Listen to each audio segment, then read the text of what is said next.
Hello. A very warm welcome to everyone here and my esteemed panelists. So today's topic, D2C brands fashioning retail shelves. I think it lies right at the intersection of innovation, customer preferences, and your evolving retail landscape. So D2C brands have become quite a buzzword in the recent times. You can hear it everywhere, right? So consumers have started preferring them recently, specifically one who prioritize personalized experiences and convenience shopping. So traditionally, these brands were online, but now they have started their own stores or have ventured into your regional and national departmental stores. So today, we would love to hear from these people the entire strategies and the entire exploration, what they're doing to reach out to these audiences to widen the reach. Right? So मुझे याद है 2-3 साल पहले during COVID the discussion was शायद अब online ही सब कुछ है, शायद consumers will only be buying online, but it has changed. Consumers are again buying offline. Consumers are again, the ratio is again 90% आपके offline होते हैं, 10% online होते हैं. So I'll pose my question to the entire panel here. A lot of new D2C brands, they always sort of look for कि when is the right time to go offline, right? So Ashmeer, I'd love to know from you, when did you think was the right time for you to go offline, and how has the entire strategy shaped your business? First of all, very good afternoon, good evening to everyone. I represent DaMENSCH, which is a premium innerwear and athleisure brand. Thanks for that question, Kaushik. With DaMENSCH, being a D2C brand, we started 5 years back. If you look at the industry from an innerwear and athleisure perspective, 90% of the business is offline. 10% is online, unless and until you're a D2C brand. I guess the choice was obvious for the brand. What really happens is you're looking at what you have to the consumer. COVID was a game changer for all the brands. They started online, they got a lot of traction, and when you see a success, you want to replicate that, and especially when the business is on the other side from an offline perspective is so high. So yes, that was the thing where the consumers were already aware. Some of them had tried.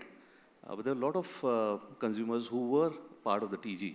And innerwear as a product, nobody wants to change a brand. You've been using a industry leader for quite some time. And why would somebody want to even try? So what we did online was, the first one was on us. And we were able to kind of get a lot of consumer try it. And that's what happens to all the brands. You have a lot of offerings. We had a small chat prior to this, and it's like with a brand, a category, and that's what gets stuck in the mind of a consumer. They don't want to try anything else. So if we have to really put across what the offering is, offline is the way. And when you say offline, you still bifurcate that into various verticals. You have the large format stores, the regional large format stores, exclusive stores that you have yourselves, and the mom and pop stores, which is an entire industry, a GT trade, as we say. For us, the industry was working in a certain way. There was a target base across. We had to reach out to them. And if you look at the D2C parlance, 1x, 2x, 10x, I guess offline was the way. So yes, the thought came from there. I just thought to give a background to it as to why. It's the industry size, and if you want to grow and you want to be an Indian D2C brand touching a certain amount of revenue in this decade, I guess offline, you cannot just neglect that. Vashisht, do you want to take this forward? So good afternoon, everyone. I'll just give a bit of a brief about our brand as well. I'm the co-founder of Gioia. We're a luxury leather goods brand. And for us, we were founded in 2021. And even though we're not new in the space, we come from a background of having a leather goods export house that has worked with some international brands for about 30 years. And when we saw what was out there in the market and we knew the cost that it took to build high quality leather goods, we knew the kind of markups that these luxury high-end brands had. And for various reasons, being it the expensive retail locations, the celebrity endorsements, and so on and so forth, we thought that we could really cut down on the markups, pass on the savings to the customers in India, and really offer premium quality that we promise because of our manufacturing that is in-house completely. And for us, even before starting, we knew that no matter how much we are saving by cutting down on the markups, the average selling price is still not going to be so low that we can completely ignore offline.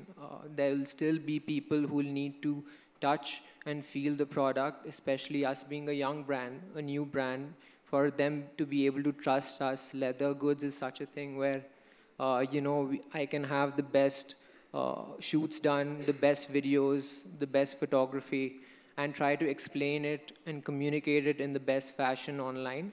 But there will still be a segment of the customer base that will want to touch and feel the product before they can even trust what you're delivering.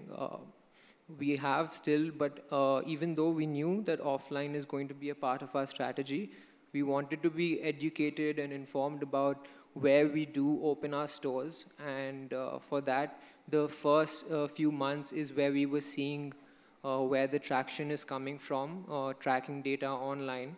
And based on the cities that were giving us the most interest is where we have kind of opened our stores, because it's been the easiest for us to forecast demand there, and it's made the most sense. And for us, then just collecting the data online and just merging it and reaching out to them, saying that we are coming to your city, I think it's been something that's been a great experience. And we've got, I heard some panelists yesterday saying that, people are increasingly becoming disloyal to brands, but personally, I believe that that's the easy thing to believe, because for us, the focus has always been on keeping and serving the existing customers well, versus acquiring new customers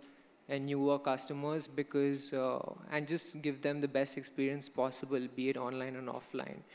That, coupled with the fact that online we knew that the cost of targeting people is going to increase based on the iOS privacy changes and updates that came forth in 2022, we were fairly prepared to go offline. So it's, yeah. Ashwini, I know you have not done much offline as of now, so just wanted to bring the other perspective from your side. What stops you from going offline? What are the challenges which you might be facing as of now? Yeah, hi everyone, this is Ashwini, second generation entrepreneur. Basically, Dennison started way back in 1988 and started as a retail store in Gioia. It's a tier 2 city in Madhya Pradesh. And it's almost for 26 years, it was a local store in Gioia. And after that, when I joined the business, I always wanted to I wanted to explore more, because I never wanted to sit in a store and just make myself limited to a particular region. So I started exploring, I started going into B2B and other segments, and suddenly e-commerce was booming at that point of time. And I joined that, I started selling on Snapdeal, Amazon and Myntra, and that's how it started, and it started growing. And what happened, what was my experience at that point of time, if you wanted to get offline, it requires a lot of investment, right? And obviously coming from a small city, if you get 20-50 lakh rupees also as a small amount, it's a huge for them in a city like this. Maybe if you're living in a metro, having investments. And at that point of time, I was not aware about these startups, investments and all. But so for me, it was all bootstrap. So technically, it's been 10 years for me working, and now we have started realizing how offline is also important to give an overall experience to our consumers every day. And it always gives you a better marketing in terms of trust in brand awareness, brand recall. But still, I feel like there is a lot of, I think there's a lot of, we need to explore more on the digital side. We have to grow up furthermore. And once we reach to that level, I'm sure that we wanted to go offline and make it further success. So taking it forward, मुझे किसी ने बताया था काफी time पहले कि D2C is like the T20 match which you have, right? Something which is very new. So इसमें जो अच्छा खेलते हैं ना, it's not necessary कि वो test match में भी सीधा उतर के they will succeed, right? The whole point is offline being test match here. The requirement, which is the DNA to work online and offline, is very, very different, right? So again, Ashmeer, I'll put this to you. The factors between online and offline, to make it work, are they same? Are they different? If they are same, different, what are those factors which has worked out for you? I will put an analogy over here. We as Indians, when we are in our own city, we are different. When we go overseas, we are different. I guess the online, the consumer is the same. When they buy online, they see or they expect something. When they are buying offline, they expect, the same consumer would expect something. Having said that, I guess the basic requirement is very simple. India mein hota hai na, sasta milna chahiye. So discounts is there. So you are offline, you'll go and say, jaisa one of the popular, mobile services brand has mentioned, पूछने में क्या जाता है. So it is always that you'll ask, a discount kya hai. Online, you're able to see those discounts. It is there. You kind of abandon the cart, and then, एक pop-up आएगा, एक push message आएगा कि 10% discount मिल रहा है. You know कि ये brand ऐसा खेलता है. When you go offline, the numbers or everything is like back-end say push हो रहा है. So you know that you can't change that. But then when there's a franchisee concept, somebody would not want to lose that. So yes, there are similarities and there is a clear differentiation. Again, it again depends upon the kind of product category that you operate in. If you're a mass product, I guess discounting doesn't really affect that much. But if you're a premium product, even if it is a 1%, 2% discount, or maybe the service that is attached to it, then the consumer would definitely prefer buying it offline, just for the service aspect. We mentioned, this is the UI, the user interface, the UX, the consumer experience that we're talking about. So that's all from a perspective of the same consumer. And that's the reason brands like us who started online, we need to be present everywhere, So I won't use the word omni because that's been, used and abused a lot. In the current generation. I will say that it is multiple or, multi-retail channels, multi-channel. So we'd like to be where, the consumer is. COVID ensured that people were glued to their digital, screens. And that's the reason why a lot of us brands are there. With the COVID moving away and, markets opening up, the consumer is there. While, all our screen shows how much amount of time you have spent on the mobile. It's not that you're actually buying every time. It could be various aspects that you're doing it. Offline, you're there, you are in a mall, you see a window, you're shopping there. You are in a large format store. There are a lot of, consumer, you can say the CRM programs that a lot of bigger, larger format retail stores work, and they feel that, okay, I know that this brand doesn't exchange at a store, but I can do it at this particular large format store. So it's the need of the consumer. So the consumer, whenever they move from one channel to the other one, so I would say the needs are, अच्छा मिलना चाहिए, discount में मिलना चाहिए. If you're still paying for it, you don't discount, then at least the service should be there. So that's how, you can say the positives or a differentiation of the same consumer across channels. Nitin, do you have any points on this? How do the factors differ in online and offline? Pardon? Nitin, do you think how do these factors differ in online and offline? How to make it sell on online is different versus how do you want to sell it in offline, or do you find it very similar? No, what I believe is when you go into an offline space, your GTM, the go-to market, it's staggered. It almost takes 6 months' time to launch a particular store at any place.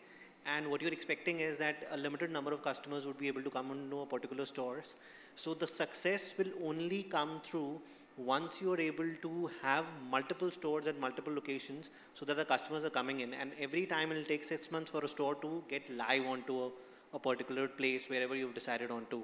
But when it comes to an online space, you have the edge and the luxury to launch at different marketplaces wherein a lot of customer base would be able to seeing at the same time. So that's how the digital and an offline space will come into the picture.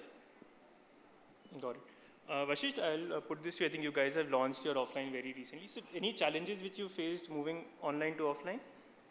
And also, if you could cover, how do you maintain, see again, you're the high experience, how do you maintain your brand identity? How do you bring that seamlessness or the consistency in the experience? Yeah, definitely it's been a learning experience offline. For us, the objective has always remained the same, and to your last question, even about factors that we consider online versus offline, For us, yes, the objective has still been the same in terms of, serving our existing customers in the best way possible. Just the path may differ a bit, but the objective remains the same. Of course, we see a difference in numbers online versus offline initially, for sure. When it comes to the average order value, it's a lot higher when it comes to offline stores because of what I mentioned before, which is that people can actually see and touch and feel the quality of the Italian leather and then make the informed decision, versus online when even though you are stating that it's a product made of or crafted with Italian leather, and explaining the benefits and how durable it is, it will take a lot more convincing for them online versus offline. Offline, if they have, say, purchased a product from you once or even been to your store and not purchased it, we have seen these customers kind of come back and just visit our store, go back home, and then purchase our leather goods online. So for us, offline, we are not only just considering stores as points of sale, but also as points to build our brand awareness, especially at the stage where we are at, places where people can go, really look at our collections, see what they feel about it, and then just access our store online and then do the needful for whatever. And further factors offline, of course, to maintain brand identity. What we do, even though we don't have too many stores at this point, so it's not too much of a challenge, for us, a strategy that we have maintained as a young brand is trying to do things that do not scale, because I feel like that's our biggest advantage against the most established brands out there. Personalizing the experience as much as possible. If a person online has purchased a product in the past, calling them up and asking for feedback, taking notes, and constantly kind of incorporating that in our next collections. And offline, to maintain brand identity, of course, we keep things simple as much as possible. We have WhatsApp groups that we are maintaining for each store. Each salesman, because they need to know the quality and what to offer the customer that is walking in. They need to be experts in terms of the materials and the styling.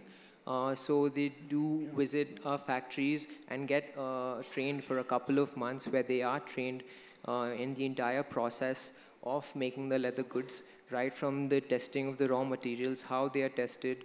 We do various tests like tape tests or hardware tests to ensure that in this humid climate, the hardware on the bags does not get tarnished. So all these things are important and something that we cannot cut corners on, so that we can maintain the quality craftsmanship that we are actually promising to the customer. And even to be able to communicate it to the customer, the salesmen need to know exactly what we are delivering upon. So that's how we do it. Yeah. Awesome. So, Ashwini, same question. Do you do anything specific to maintain the brand identity, both online and offline? Ashmi. Oh, Ashmeer, I've got Very similar names. So yes, very pertinent question. When you say brand identity, see when you're a brand which is online first, you've put a lot of thought behind the nuances of the color, the imagery, the way the model is shot, the product is shot. Doesn't take away from the product point of view. But when you go offline, maintain a similar kind of an identity, while you can get the physical aspects of it from the store VM and all that, it's very difficult from a consumer experience point of view. We went through 4 different identities in the first 4 stores. Traditionally, brands would take at least one retail identity, take it another 4 years, check what is working and all that. And that's the beauty of duty. So, it's, you kind of check what is happening. And finally, we landed up at a retail identity, which was like, okay, and coming back to the same user experience that I mentioned, that, the consumer is coming, they're able to touch the product, feel the product. We mentioned that in the discussion that came. So it's all about, the finer aspects which are there. From the branding perspective, definitely you can have it because these are still the hardware part of it. From an experience point of view, I guess there's a lot to be done. We are learning, and we try to do as much as possible so that the brand communication, the way the brand has been looked at, and biggest challenge is in the mom and pop stores, because you don't get this right aspect ratio when you're talking about a brand. How does it, come out in the signage, in the communications, as comms, as we mentioned, in-store signages which are coming up. Very difficult, and specifically when you're looking at, the shop-in-shops, so the small units and all that, kind of translating that, we're trying to achieve, still a long way to go. Got it. Again, I would like to ask every one of you, one piece of advice you have for all the people starting their brands online. Nitin, would love to know from you. Uh, I've always been wary of the cost. Just to give a little background about ourselves, what we do, we work on a very unique technology called just-in-time garments manufacturing, and that is something what we have learned round the corner, wherein after trying all the things the biggest problem into the fast fashion is that whatever is being sold is sold to the customers, the rest goes back into your warehouse. And what happens in your warehouse is that you'd always have broken sizes and colors being lying there. So you have to be very, very sure that what you're actually making it and then putting it online or probably on offline stores as well. So when it comes to us, the only piece of advice what we can give to any starter of the brand is that you have to make sure that whatever resources available at the moment is with you. You have to ensure that the kind of categorization of those resources you're doing, be it into the product, be it into the marketing part of it, the launching part of it. It could be an online store and it could be an offline store, but the resources has to be categorized in such a way that you have a complete success coming in as an outcome of the whole picture, rather than putting all your eggs into one basket and looking at it that, I've made so much product and it's not selling. I didn't have the resources for the marketing part of it. So you would have to think of every category possible into the business and then probably start. You can start slow, that's not a problem at all. But you have to start to ensure the success comes your way by putting everything agonized into all forms of things. Awesome. Vashisht? Yeah, I touched upon it briefly previously, which one piece of advice for brands that are starting out online. I think the one thing that you need to completely focus on is just doing things that cannot be scaled, at least when you're just starting out, because that's your biggest piece of advantage when you're going up against established brands in the industry. You want to be able to personalize things as much as possible, especially when you're just starting out, for as long as possible. For us, as I mentioned upon briefly, if a customer has bought some products from us, I personally make it a point to call the customers and ask for feedback after a few days and take that feedback, note it down, or be it even simple things like, handwritten notes going out with each order. Or, if we know that the customer is purchasing something, we have a keychain with, say, initials of the customer going out as a free gift to them along with the order. Just something extra or something that creates a great experience for them, because it would be easy for me to sit here and say that, customers in today's day and age are not loyal to brands, but I feel like that's taking the easy way and letting ourselves off the hook for being responsible to create a great experience for the customers who are trusting you enough to make that first purchase. And just as we speak, like from my example, I can tell you, like I carry the customer care phone along with me the entire time. I've just passed it on to my mother for this panel.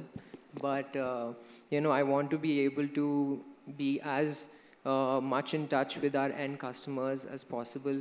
It can even go into the negative realm, but at least I'll be able to solve their problems and turn that negative experience into a positive one. And just as an example, one to the point of customers being disloyal in today's day and age, like we've had customers say in Ahmedabad, there's one gynecologist who's purchased our bags 11 times. So, I don't, so just that goes to show that if you are relentless when it comes to customer experience and doing things that do not scale, calling the customers, chatting with them, understanding how their experience was, I think that's the biggest advantage for online brands just starting out. So, yeah. Glad to see you receive a lot of positive responses from your customers. Ashwini, do you want to take this? Yeah, hi. So, from my end, I personally believe from a product point of view, whatever you wanted to guys start in online, first see the gap. If there is a gap, where you can scale it, because if there is no gap, you will always tend to be just a part of another as a brand who's coming, and your CAC will be very high. And also, first thing, if you're launching any product, see the gap first. If the gap is good, I'm sure that you can start with it. And the second thing, I always believe, recently I've been a lot of working on our brand only. I feel brand pull is very important, which I feel every new starter who want to start their brand or anything in online, they should focus on brand pull from a very early stage, because it's not every day that you're going to put a lot of money on ads, marketing, advertising. It's going to keep on, because a lot of people will come and again become your competitor. They will invest more, and other brand will come. So like, it's going to be, at the end of it, it's going to be messy. If you don't create a brand pull, it's going to be, the cost will always go higher on the other side, right? If you create a brand pull, it's good. Automatically you start having a retention. Organically, people will start coming on your website, or maybe when you launch an offline store, it's going to always help us out. That's it. Ashmeer? Advice is a big word. I would just share that, there are industry stalwarts here. These are the learnings that I can share from DaMENSCH perspective. He touched the point, Ashwini, about finding a gap. It's very important to know that, whatever you are offering, if you're starting as a new D2C brand, that there is a market for it. For us as DaMENSCH, we looked at something which is between the industry leader now and a high-end luxury brand. So there was a price point, and there was something like, the current TG is not going to be wearing a father's brand. So that was it. Product innovation is the one which we are talking about, that, there has to be something different than for the new age consumer, saying that why should I shift from a brand? He did mention about, a few of the aspects where we are saying that consumer is not loyal to a brand.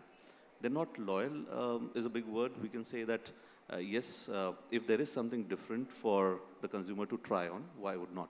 And then, I would say invest in innovation, kind of product differentiation.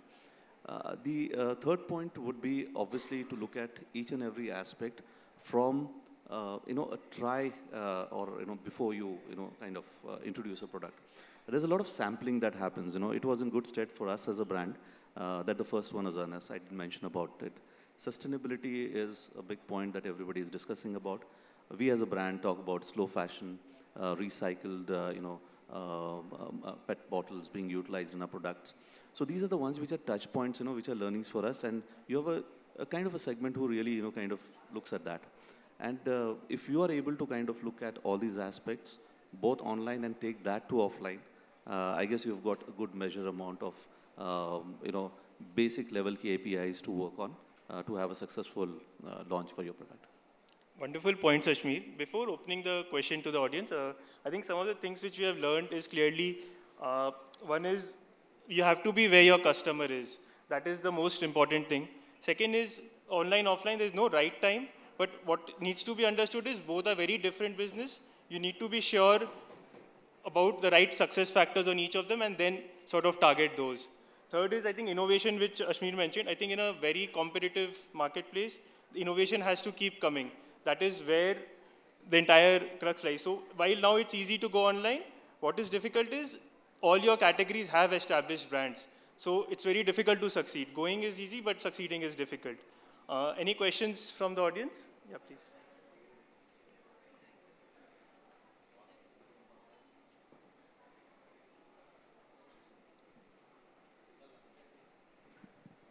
Yeah, hi. My question is to open panel. We are a D2C brand, and we are into menswear apples. And so far we are present in 85 retail stores, like in shop-in-shop concepts. So my question is, are EBOs mandatory exclusive brand outlets? Because it's really difficult to, maintain exclusive brand outlets because they come with a huge cost. But shop-in-shops are kind of easy. So EBOs कितना ज़्यादा मायने रखता है? Okay, so I'll take that on behalf of the panel. See, I've had an experience of taking a store count from 60 to 620 for the previous organization that I worked for. Yes, initially you will find that it is an expensive model, but if you really want to keen on getting your brand out there, it is a 24/7, 365 days advertisement for your brand. that none of a CAC or whatever amount of money that you spend is going to deliver that one. Having said that, if money is a concern, fantastic point that you have mentioned, you're doing shop-in-shops. It's a bit difficult to carry on the brand language when it is shop-in-shops, because shop-in-shops also come with a cost. Is it been manned by a person? Then there's a cost to it. If the values are, and you look at the percentage expenses which are there. Yes, you save on electricity costs, you save on the rentals, but then, the mom and pop store person or a large format store is going to definitely extract that pound of share over there. There are a lot of new D2C brands who have done that. They have taken kiosk and they're doing considerably well. So there's no direct question, answer to the question you have raised. But if you are looking at a brand building exercise over a longer period of time, I guess EBO is the way to go. And this is more from an experience point of view, because in a shop-in-shop, there's only that much of an assortment or product assortment that you can keep. But if you say that this is, hey, I'm here, and offer so many things.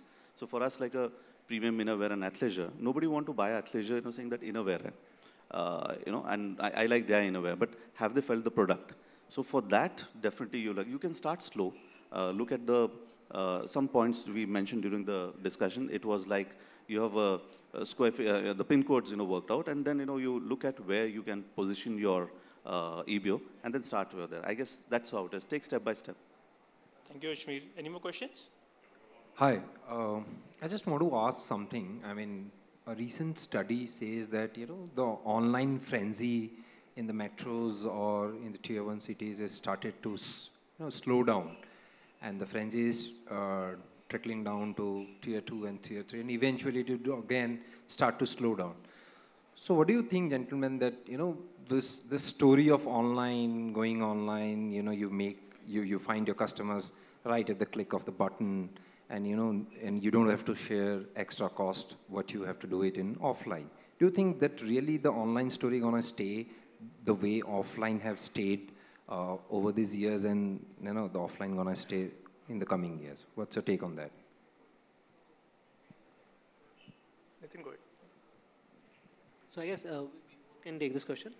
Just to answer that, so we've been doing a lot of cross-border trade for the last 8-9 years now. And if we really have to take an example from there, they have lesser population as compared to what ours is.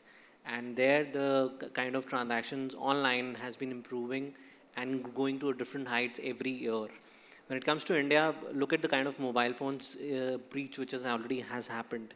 So, and it's only 2% of online presence, online transactions which are happening as compared to what offline is happening today. So 98% is still offline today. So as per the data, I believe going from 2 to 8% is something which is very, very achievable, and that's going to be a very big number when it comes to going 4 times from here. After that, maybe it might slow down, it might come down. I'm not sure about that, but what I'm sure about is that from here, we are going 4 times. Of course, definitely.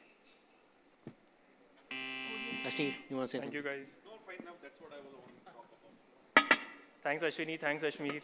Thanks, Nitin. Thanks, Vashisht.